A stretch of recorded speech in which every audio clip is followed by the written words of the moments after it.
మీకోసమే తెచ్చాను, తీసుకోండి. అయ్యో, మీరెందుకండి తేవడం? నా దగ్గర ఆల్రెడీ బట్టలు ఉన్నాయి కదా. లేదండి, మా ఆనవాయితీ ప్రకారం పెళ్లి కొడుకు బట్టలు పెళ్లి కూతురికి సంబంధించిన వాళ్లే తీసుకురావాలి. నేనే తీసుకొచ్చాను, ఇదిగోండి తీసుకోండి.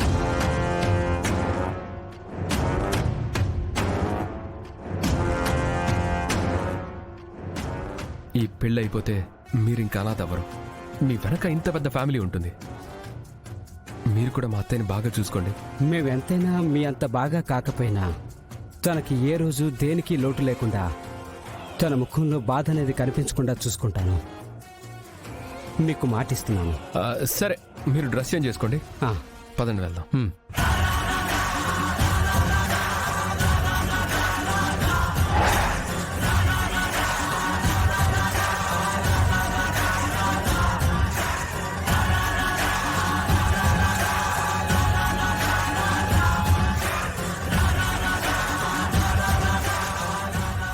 అరే పండు బాబు, ఇది డస్ట్బిన్లో పడి. అలాగే బాబు.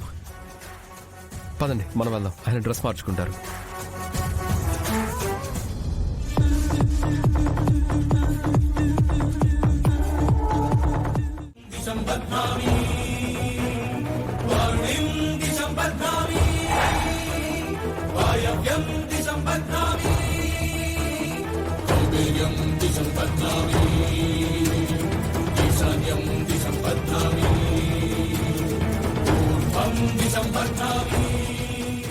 సారీ అండి, మీరు పండించిన పంటకి మీరు ఊహించినంత రేటు రాదు.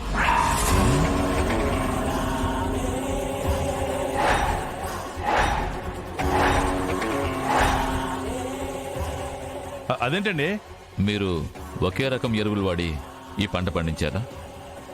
సారీ అండి, మీరు పండించిన పంటకి మీరు ఊహించిన రేటు రాదు. అలా అంటున్నారేంటండి? అసలు ఈ పంటని మార్కెట్లోకి తీసుకెళ్తే ఎవరు కొనరు. అదేంటండి, విహారీ గారు పంపించిన విత్తనాలే వాడాం. అయినా లక్ష్మి గారు చెప్పినట్టే సేంద్రీయ వ్యవసాయమే చేశామండి. మీరు పండించిన పంటలో సాధారణ పంట కంటే ఎక్కువగా కెమికల్స్ వాడినట్టుగా కనిపిస్తున్నాయి.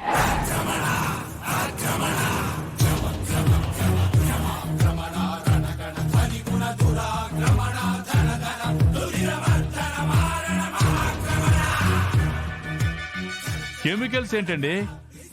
వీరు చేసింది ఆర్గానిక్ వ్యవసాయం కదా. ఆ పంట ఆర్గానిక్ పంటలా లేదు.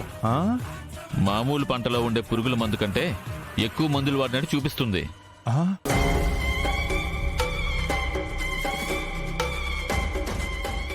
మీ కంపెనీ నుంచి వచ్చిన సేంద్రియ ఎరువులు, సేంద్రియ విత్తనాలు వాడితే పురుగుల మందు వాడారంటారంటండి.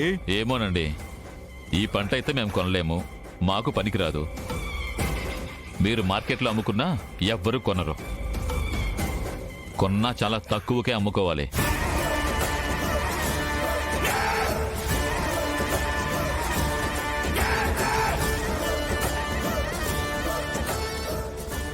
ఇది చాలా అన్యాయం.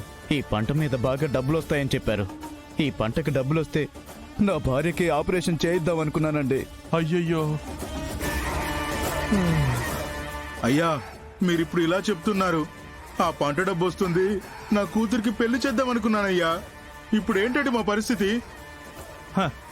అనుకున్నా వీళ్ళు ఇలాగే చేస్తారనుకున్నా. అప్పుడు ఫ్యాక్టరీకి పొలాలు ఇవ్వమంటే మరి ఆ బిహారీ లక్ష్మీల మాట విని నా మాటను ఎవరన్నా పట్టించుకున్నారా మీరు?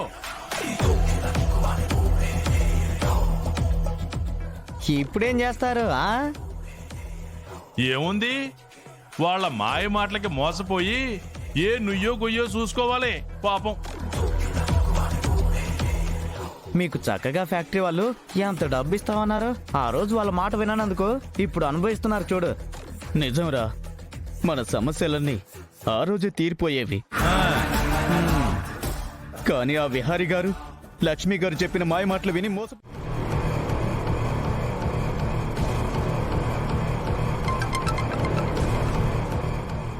హలో హలో, లక్ష్మి గారేనండి? అవునండి, మీరెవరు? మేమా అమ్మా, రామాపురంలో ఉండే వెర్రిబాగులో అమ్మా. అదేనమ్మా, మీరు కొన్ని నెలల క్రితం మా ఊరొచ్చి మాకు కాకమ్మ కబుర్లు చెప్తే మేము అడ్డగాడిదలాగా తల ఊపి మీకు భూములు ఇచ్చాం కదమ్మా. ఆ తిక్క సన్నాసులు అమ్మా.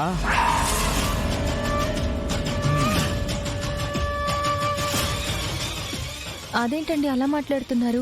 ఏమైంది? ఊరుకోమ్మా, చేసిందంతా చేసి ఇప్పుడేం తెలియనట్లు మాట్లాడుతున్నావా? సేంద్రీయ వ్యవసాయం అన్నారు, లాభాలు వస్తాయన్నారు, మేమే సరుకు కొంటామన్నారు, మా జీవితాలు బాగు చేస్తారని మా పొలాలు ఇస్తే మా పొలాల్లో మీరు పంట పండించి మమ్మల్ని సర్వనాశనం చేశారమ్మా.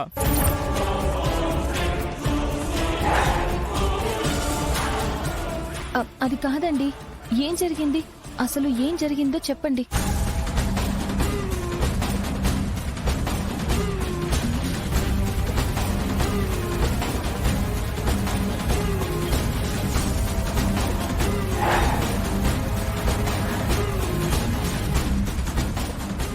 ఇది మీ వాడు చెప్పినట్టు గనక జరిగితే ఈ ఊర్లో రైతులందరికీ ఆత్మహత్యలే దిక్కు. మా చావుకి మీరే కారణం అవుతారు. మా ఉసురు కొట్టుకొని నాశనం అయిపోతారమ్మా. అది కాదండి, ఎక్కడో ఏదో పొరపాటు జరిగింది. మీరేమీ భయపడకండి, మేమిప్పుడే మీ దగ్గరకు వస్తాం. సరేనమ్మా, త్వరగా రండి.